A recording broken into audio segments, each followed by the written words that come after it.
नमस्कार शेतकरी बांधवांनो. आत्मा गंगापूर या यूट्यूब चॅनलमध्ये आपल्या सर्वांचं स्वागत आहे.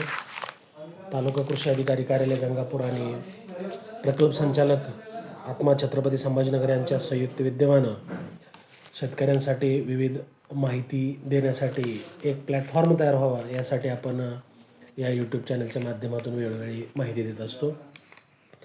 आज आपण चर्चा करणार आहोत हुरड्याचं अर्थकारण.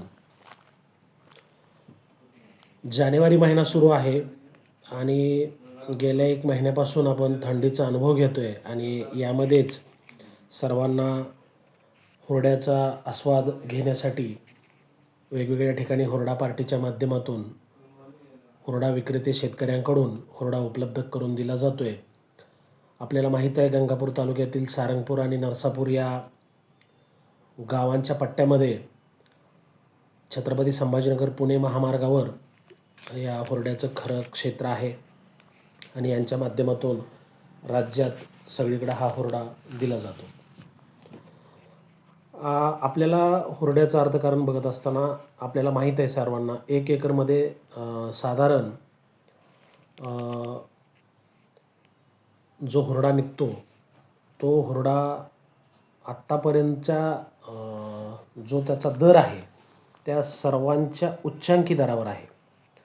म्हणजे आपण मागच्या काही वर्षामध्ये बघितलं की हुरडा हा सरासरी 400 रुपयेपर्यंत वर यायचा आणि परत तो अगदी 100-70 रुपयेपर्यंत सुद्धा जायचा. सरासरी हुरड्याचा दर हा आपण 150 रुपये पकडत होतो. परंतु चालू वर्षामध्ये पावसाचं वगैरे व्यवस्थित प्रमाण आहे, सगळ्या गोष्टी व्यवस्थित आहेत आणि हुरड्याची जी प्रचार प्रसिद्धी झालेली आहे त्याच्यामुळं हुरड्याचा दर हा गेल्या आठवड्यामध्ये 800 रुपयेपर्यंत इतक्या उच्चांकी दरावर पोहोचलेला होता. म्हणजे माझ्या अनुभवानुसार आणि शेतकऱ्यांशी चर्चा केल्याच्या अनुसार हा दर 800 रुपये हा दर हा आत्तापर्यंतचा सर्वात उच्चांकी दर आहे. तो ठीक आहे, तो कमी येईल. अगदी कालचा दर मी स्वतः त्या गावामध्ये जाऊन चर्चा केली तर 500 रुपये किलो होता. सांगायचा मुद्दा असा आहे की हुरड्याचा दर हा पूर्वी अगदी निच्चांकी लेवलला असायचा, तोच दर आज हा हायर लेवलला आपल्याला या सीझनमध्ये दिसतो आहे आणि ह्याच्यामुळं हुरड्या उत्पादन करणारे जे शेतकरी आहेत त्यांच्यासाठी हे एक चांगली गोष्ट, चांगली घटना म्हणावी लागेल. याची कारणं अनेक आहेत. हुरडा पार्टीच्या माध्यमातून हुरड्याचं खप वाढलेलं आहे. हुरडा पुरवणारी ठिकाणं थोडी आहेत. हुरड्याचे शेतकरी लिमिटेड आहेत आणि ज्यावेळी पुरवठा कमी पडतो त्यावेळी पुरवठा मागणीच्या सिद्धांतानुसार हा दर हा वाढत असतो. त्याच्यामुळं शेतकऱ्यांनी हुरडा लागवडीकडं वळायला पुढच्या वर्षी हरकत नाही. याच्यासाठीचं जे बियाणं आहे ते उपलब्ध होऊ शकतं शेतकऱ्यांकडून आणि शेतकऱ्यांना ह्याच्यामध्ये चांगला फायदा होऊ शकतो.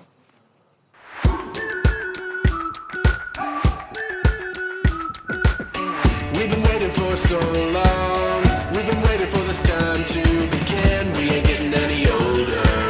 I kinda feel a little younger.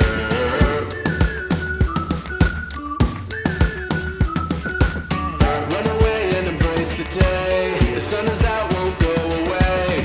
Feel the clouds on your shoulder. Touch the sky, feeling bolder.